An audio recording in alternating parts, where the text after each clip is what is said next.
So in this video, we are going to talk about the first problem in the electric force assignment, which is a ranking problem, and we're trying to rank the electric force that Q1 feels.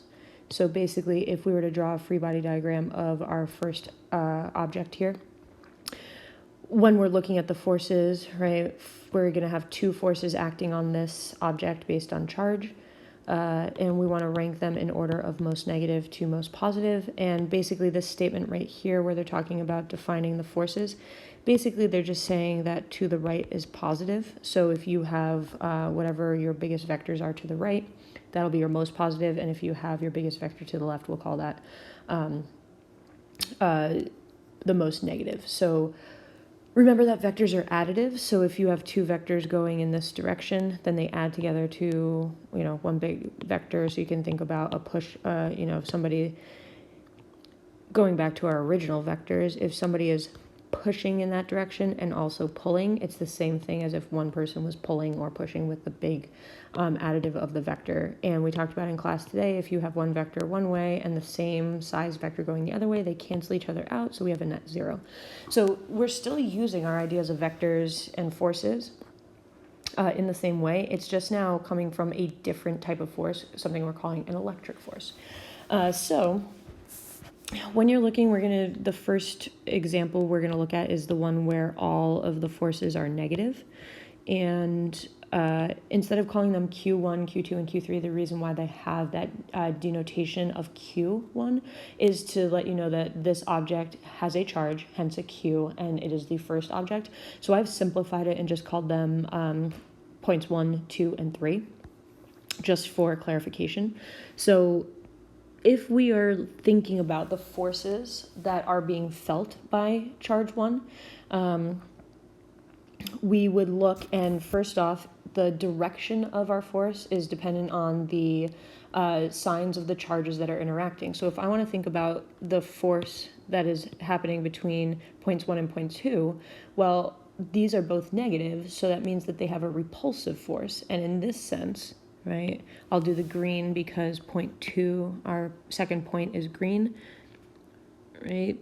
Point 1 is feeling a force that is going to the left due to point 2 because they are repulsive forces, right? They are moving away from each other. The force is making them move away from each other. They are repelling. In this case, also force 3, or point 3, is also negative. So it is also repelling point charge 1.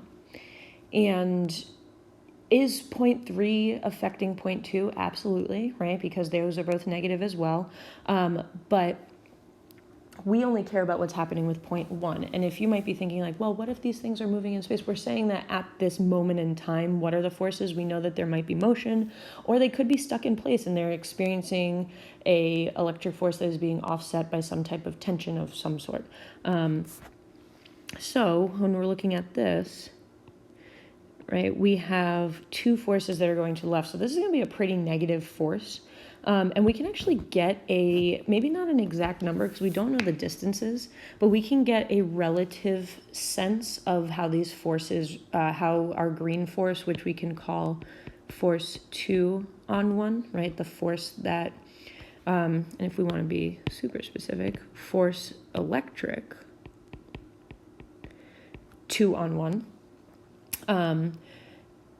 And if we wanted to calculate it, if we wanted to set up an equation, we would do, K, Q1 times Q2 over R squared. And in this case, we've defined, actually, let's just keep it R instead of X's. Let's call these R's so we keep the same notation.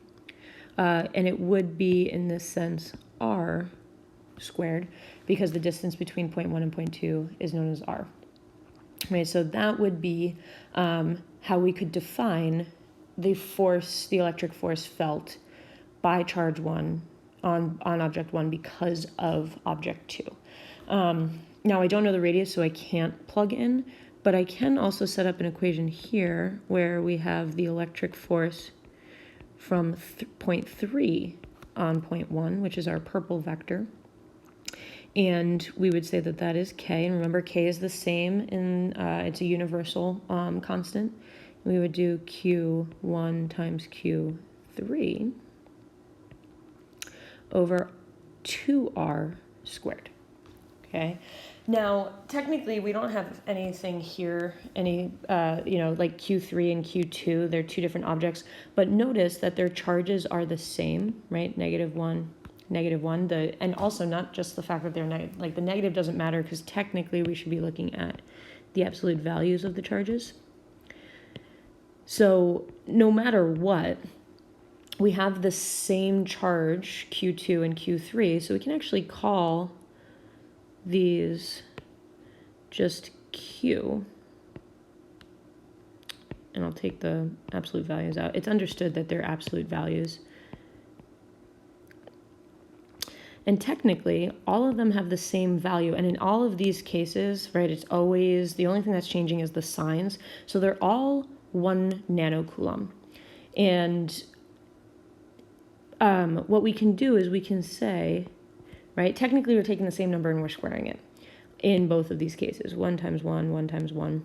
And this would work even if you had, say it was 2, right? 2 times 2, 2 times 2, it's always the charge squared. So something that we utilize and something I want to be super clear about in this equation on the bottom that I wasn't clear when I initially wrote it, it's the quantity 2r that is squared, not just the r, because the distance is 2r and that whole distance needs to be squared. So you put this just as a quick reminder that I need to square the entire thing. So going back to some of the last questions in our simple harmonic motion unit, some of the questions that we had in our textbook were, getting us to think a little bit differently about the math. I don't always have to plug the numbers in. So I can get a qualitative answer here about how the size difference of these charges. So I'm just going to expand this and say that we have 4r squared. And then I can pull this out and say 1/4 of kq squared over r squared. And technically, right, we said the charges are all the same. This right here is right here. So technically what I can find is the relationship between the size of our purple vector compared to our green vector, right? So F3/1 is 1/4 of the force of 2/1. And the reason for that is they are the same charge, right? All of them are the same charges, but the distance is doubled. And since it's a r squared, right? Since it's the distance, a relationship, an inverse relationship to the square of the distance, if I am double the distance away, I'm actually 1/4 of the force. And now I don't even know what exactly the force is, but if I call this, right, force 1, right? If I have a vector force there, then this vector is 1/4 F, and basically this adds together to be 1 1/4 of a force to the left, okay? So it's very, just thinking a little differently. Hopefully we understand that if we, we found in our bottom equation, in our purple equation, where we have this quantity that we've already defined as our force 2/1. So we're just plugging it in. So this first example gives us what we're going to call a 1 1/4 force to the left. Okay. Now I can't rank that yet. I do know that none of these forces did not cancel each other out. They only added together, and it's to the left. So this is going to be towards the negative end. If we kind of do the same idea here, always understanding, right? This equation for F, the force from 3/1, nothing changes. It's always the same quantity of charge, and the distance is always doubled that of of charge 2. And, right, nothing in this equation changed either because it's always the same charges, right? We didn't change the value number of the charges. And remember, the sign does not factor into the math, right? It's absolute values, and we're getting just the magnitude of the force. So in all of these cases, you're going to get some force from the second charge, and then you're going to get 1/4 of that force from the third charge. Okay, so let's put this into our examples here. Move this down just a little bit. Okay, so again, we're drawing our free body diagram. And here we have Q1 as positive, and then we have Q2 as positive. So that means that we are going to get a repulsive force to the left, as we're defining as force. But then charge 3 over here is negative, which is an attractive force. And that's going to be going, right? It's going to be pulling charge 1 over to charge 3 in terms of force. But remember, this force from charge 3 is only a quarter the strength of charge 2. So if we were to net these two together, what we would get is a net force to the left that is 3/4 of what we're calling the force. So if we were to rank the first two, both of these are technically negative, but the first scenario where they're all negative forces, where they're all repelling each other, gives us a bigger force to the left than where you have a net force. Okay, so that's plus that. So again, we're not really using numbers, but we're using our idea that we know the relationship between those two forces. Okay, so here we can see that we have Q1 is negative and the other two are both positive, right? So if we're looking at point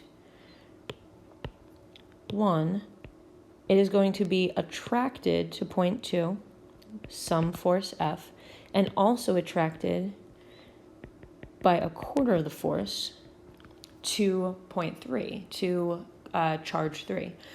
So if we were to net these together, we would get a force to the right that is 1 1/4. Okay, so that would be probably one of our most positive scenarios, where we're getting a full 1 1/4 force to the right. And we can keep going. We can keep doing this, and hopefully you're seeing how we were able to get some quantity, thinking about the math and how to rank these based on our discussion here. So again, if these are all positives, so I'm just going to zoom out just a little bit. This first one that we did, they were all the same charge, so they were all repulsive forces. The same thing's going to happen here when they're all positive. They are all repelling, and you're going to get the same, right, one force from 2 1/4 of that force from 3, where we get a net force 1 1/4. So if you were ranking, when you have all positive charges, it results in the same force, right? The same electric force to the left as when you have all negative charges, because it's all coming from, it's the same distance away, it's absolute values of the charges, and they're all going to the left because they're repulsive. If we were to do, right, this one here, we have a positive charge that's next to a negative charge. So the closest one is actually an attractive force. But then charge 3 is a repulsive force, but it's only a quarter of the strength. So when we net this, we get a net 3/4 of a force to the right. So that's similar to our situation we had up here, right? But we switched the repulsive and the attractive force, right? Up here, the repulsive force was closer, right? The two positives were closer. Here we have the opposite charges that are closer to each other. So that's why we get a net attractive force. And then our last example, we have all attractive forces, because we have a positive charge with a -1, so it's going this way, right? Because it's attractive, so it's being pulled towards charge 2. And then charge 3 is also pulling it at a quarter of the strength of the force. So again, this adds together, let's go for actual size, 1 1/4 force. So if we were to rank them as most negative, okay, our most negative force is coming from the repulsive forces, right? So if I'm going to put, let me get a different color. So this would be most -1. Well, actually, let's go A's and B's. So A, most negative. So this scenario here and this scenario here, when you have all repulsive forces. And then we would go when you have some attractive force that's further away. You're getting, right? Oopsies, this one was supposed to say A, sorry about that. So these two are tied, right, on the repulsive. And then we still have more a negative charge, negative force felt in this situation here. And then we flip this scenario where the attractive force is closer. So this would be C. And then we have two that are attractive, all attractive forces. So this would be D tied with this D. Okay. Hopefully this gives you a better idea of how to tackle a problem like this. And I'll say, right, A through D, D is most positive.